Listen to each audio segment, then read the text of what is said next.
हूं आपके साथ अनुराग मुस्कान। नमस्कार, मैं हूं आंचल आनंद। मुरादाबाद के कांठ में शुक्रवार को महापंचायत पर बीजेपी के बवाल के बीच उस समय हंगामा खड़ा हो गया जब एसएसपी धर्मवीर सिंह ने एडीएम विजयपाल को ही पीट डाला। एसएसपी ने भारी भीड़ के बीच एडीएम को पहचान नहीं पाए वो और उन्हीं के ऊपर हाथ चला दिया। तस्वीरों में आप देख सकते हैं। इस हंगामे के बीच मौके पर मौजूद दूसरे कर्मचारियों के बीच बचाव कर एडीएम साहब को एसएसपी के चंगुल से छुड़ाया। दरअसल एसएसपी धर्मवीर सिंह ने एडीएम विजयपाल को बीजेपी कार्यकर्ता समझ लिया। इसी गलतफहमी में उन्होंने अपना हाथ छोड़ दिया। मुरादाबाद जिला प्रशासन ने कांठ में ट्रेनों पर पथराव करने वाले लोगों पर एनएसए के तहत कार्रवाई की बात कही है। मुरादाबाद में वहां पंचायत के लिए जा रहे बीजेपी नेताओं की गिरफ्तारी से भड़के कार्यकर्ताओं ने जमकर बवाल किया और ट्रेनों को निशाना बनाया था। महापंचायत को लेकर शुक्रवार को हुए बवाल के बाद मुरादाबाद में आज हालात काबू में हैं। चप्पे चप्पे पर पुलिस की तैनाती की गई है। कांठ इलाके में अभी भी तनाव के हालात बने हैं।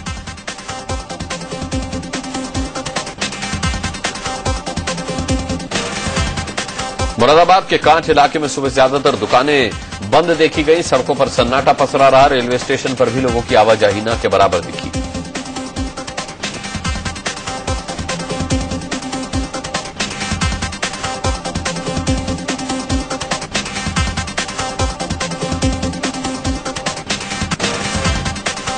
मुरादाबाद में बवाल के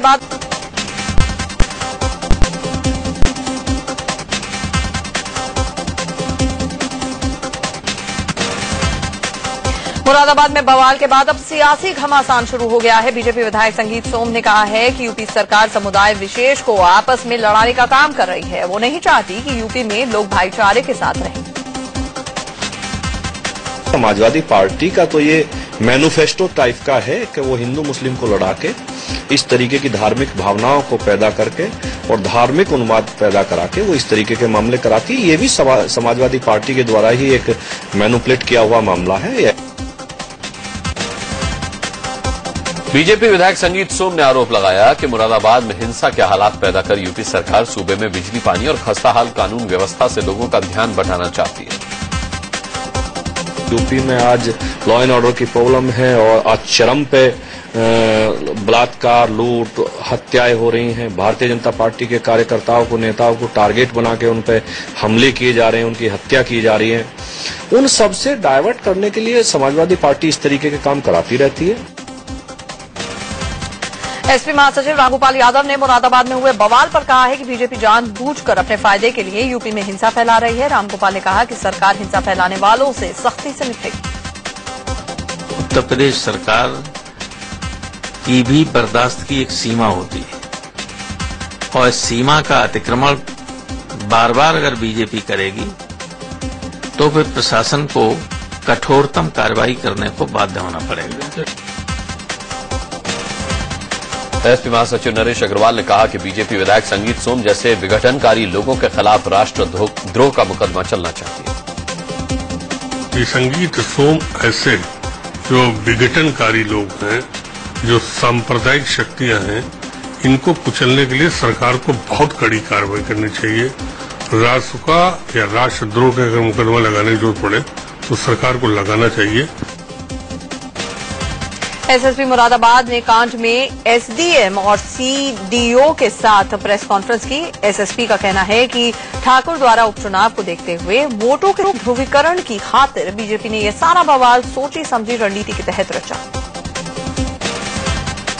एसएसपी धर्मवीर सिंह के बयान पर बीजेपी भड़क गई। बीजेपी नेता श्रीकांत शर्मा का कहना है कि अपराधियों पर कार्रवाई के बजाय मुरादाबाद के एसएसपी मुख्यमंत्री अखिलेश यादव के प्रवक्ता की तरह बयान दे रहे हैं।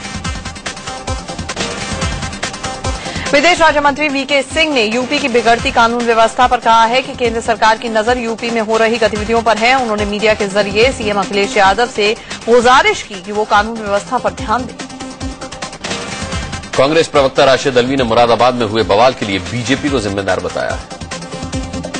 प्रधानमंत्री ने इलेक्शन के बीच में कितनी बार कहा वो ऐसे देश की कल्पना करते हैं जहां पे कोई कम्युनल राइट ना हो, और उन्हीं के लोग वहां पे ये हंगामा कर रहे। पुलिस पर पथराव उन्होंने किया। मुरादाबाद के कांड में पथराव के दौरान जख्मी हुए डीएम चंद्रकांत की आंख की रोशनी चली गई है।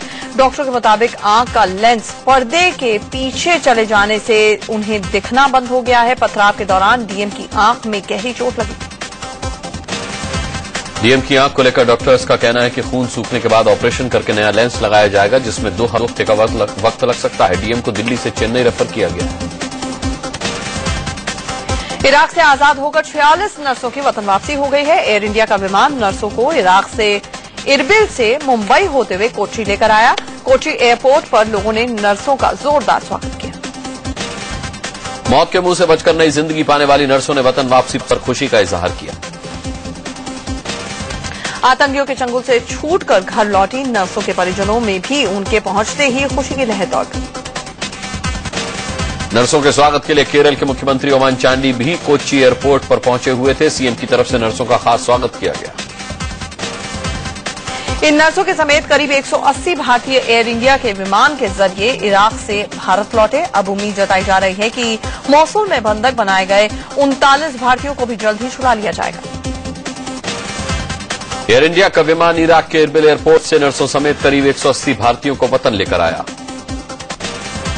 इराक में इन नर्सों को सुन्नी जिहादी गुरुवार दोपहर बाद अज्ञात जगह पर ले गए थे। इसके बाद इनकी रिहाई को लेकर सभी लोग नाउम्मीद हो चुके थे, लेकिन अचानक से भारतीय कोशिशें रंग लाई और जिहादी नर्सों को कुर्द इलाके के बॉर्डर पर छोड़ने के लिए तैयार हो गए।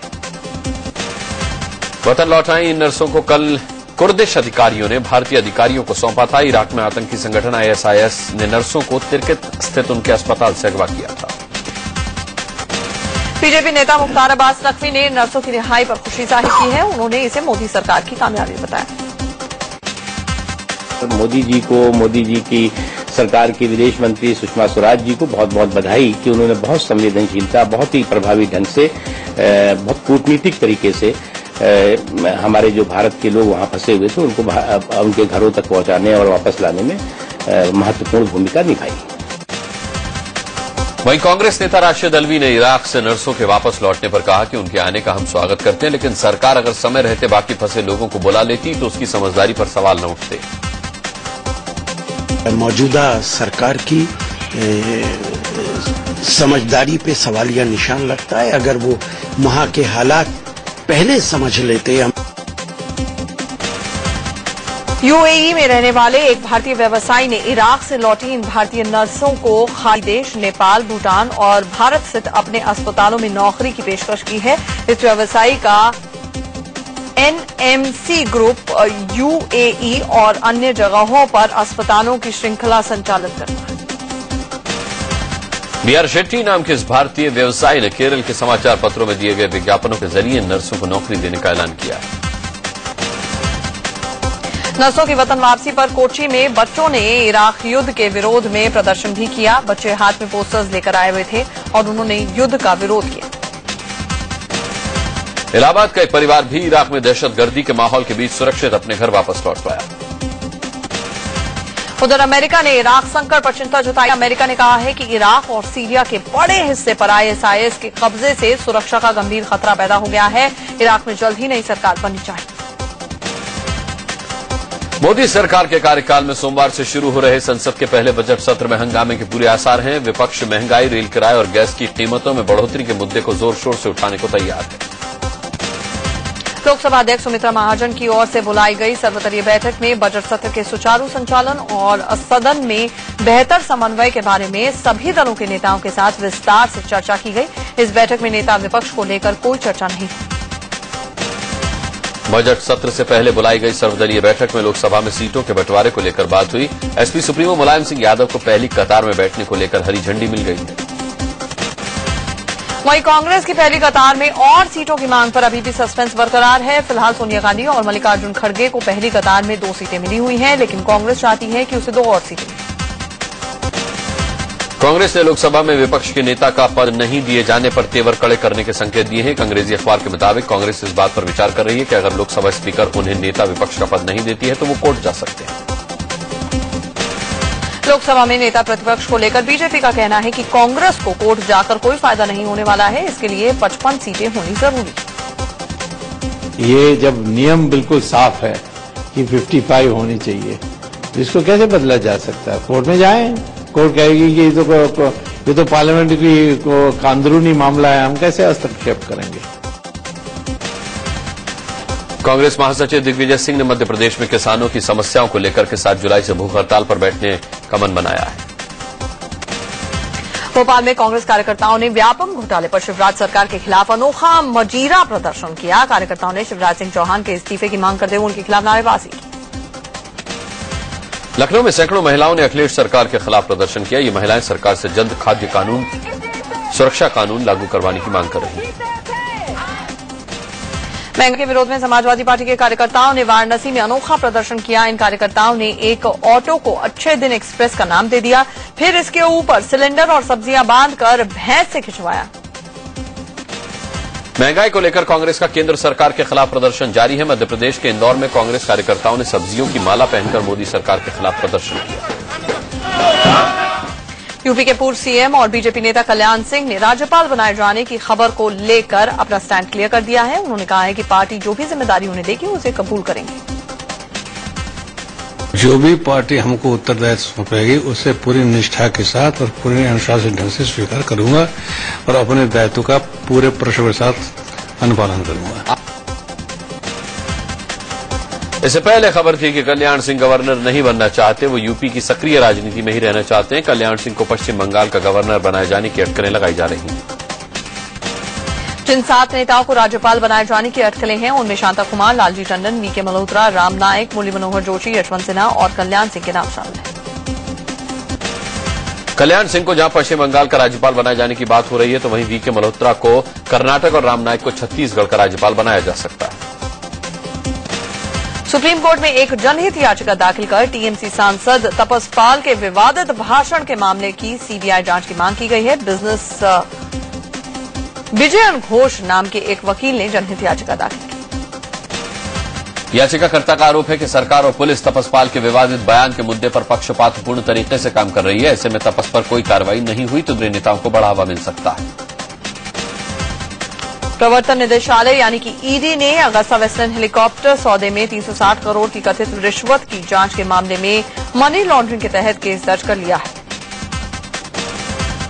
1 साल से अधिक पुरानी सीबीआई की शिकायत का संज्ञान लेते हुए ईडी ने माना मनी लॉन्ड्रिंग रोधी कानून के तहत अपनी आपराधिक शिकायत में एसपी त्यागी, उनके परिजनों, यूरोपीय नागरिकों कालरे गोरोसा, क्रिस्टियन माइकल और गुइदो हेस्के पर केस दर्ज किया है।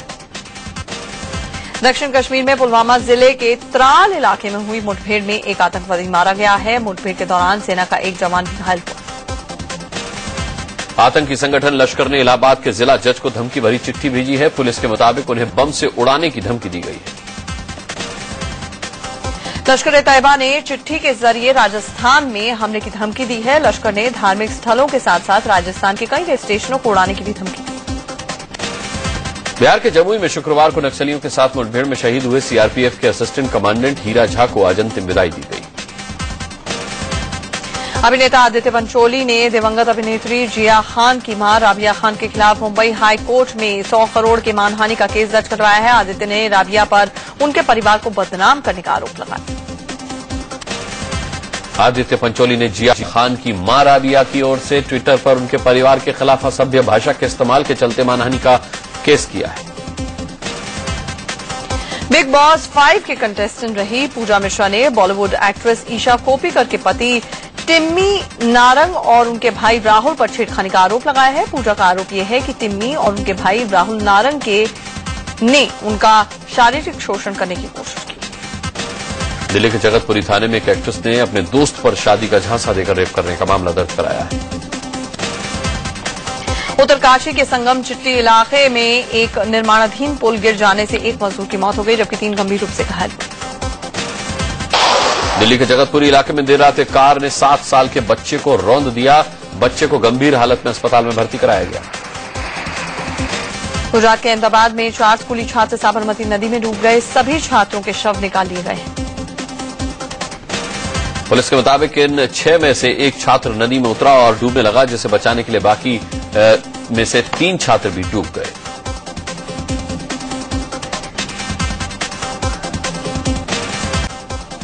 इंदौर में दिन दहाड़े लूट का सनसनीखेज सनसनीखेज सीसीटीवी वीडियो सामने आया है, जहां पर 3 बदमाशों ने एक दुकान को निशाना बनाया।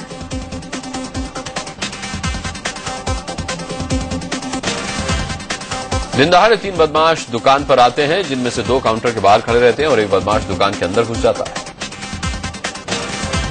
एक बार दुकानदार ने लुटेरे के चंगुल से भागने की कोशिश की, लेकिन बाहर आते ही लुटेरा फिर से उसे दुकान के अंदर ले गया। अंदर दुकानदार से बदमाश एक बैग में ड्रॉर से सारी रकम रखवा लेता है। पिस्तौल का डर दिखाकर लुटेरे ने बैग में सारी रकम रखवा ली और बड़े आराम से तीनों पिस्तौल लहराते हुए फरार हो गए। इंदौर में एक बार फिर से पुलिस ने गुंडों का आतंक खत्म करने के लिए सड़क पर गुंडों का जुलूस निकाला। ये गुंडा लोगों से रंगदारी वसूलने का काम करता था। यूपी के बस्ती में सरेआम पुलिस की गुंडाई देखने को मिली। चेकिंग के नाम पर एक टीचर को तो पुलिस वाले ने बीच राह पर थप्पड़ भी जड़ दिया। बस्ती पुलिस ने फव्वारा तिराहे पर चेकिंग अभियान चलाया। इसी दौरान कई लोगों से पुलिस ने गाली गलौज भी किया।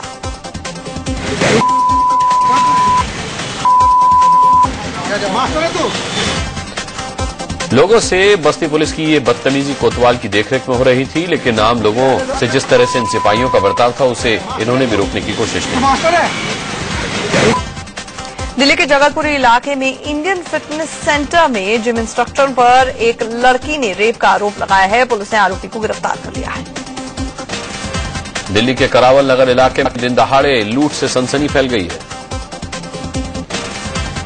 करावल नगर इलाके में अमित नाम का एक शख्स बैंक में रुपए जमा कराने के लिए जा रहा था। बैंक के ठीक बाहर पहुंचते ही 2 बाइक सवार बदमाश वहां पर पहुंचे और अमित को गोली मार दी।